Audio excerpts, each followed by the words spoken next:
الله وبركاته. اليوم عندنا موضوع كيفية صنع الكلس بنفسك. نبدي ونقول بسم الله.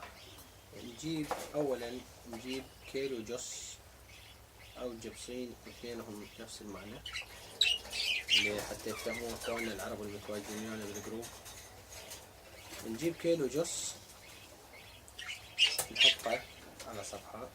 نجيب 250 غرام قشور بيض مطحونة. نجيب ملعقة ثوم كبيرة، ملعقة ملح كبيرة، ملعقة فلفل أسود كبيرة، ملعقة حلبة كبيرة.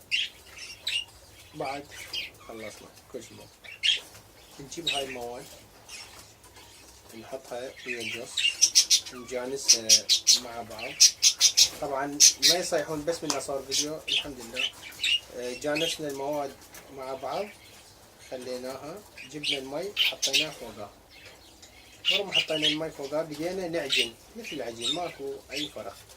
تعجن قبل ما تتماسك العجنة او تقسى شوية، انت تشيلها للجص وتسويه بهذه الطريقة، وتحط له هذا السلك وتصير بهذا الشكل، وتحطها 24 ساعة، يعني يوم كامل لحد ما تجف وتحطها للعصفور. هاي طريقة صنع الكالسيوم.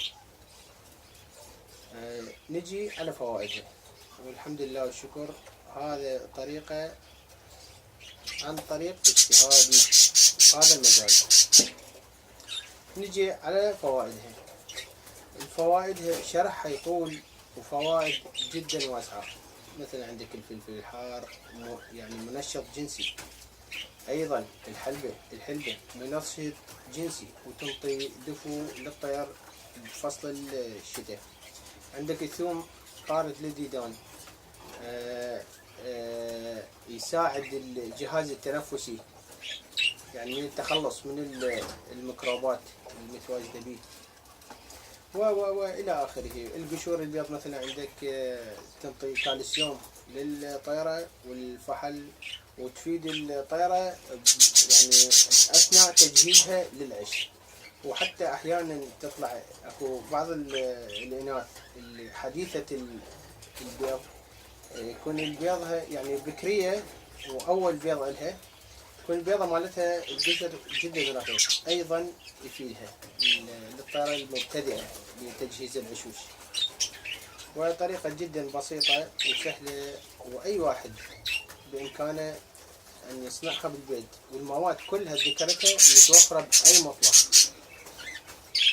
بهذا الشكل يسويها وتخليها للطير على مدار الموسم، يعني مو تحطها يوم وتشيلها، لا، خليها معلقة، ماكو اي اشكال. نسأل الله أن ينفعنا وإياكم، والسلام عليكم ورحمة الله وبركاته. أخوكم سامر حنان.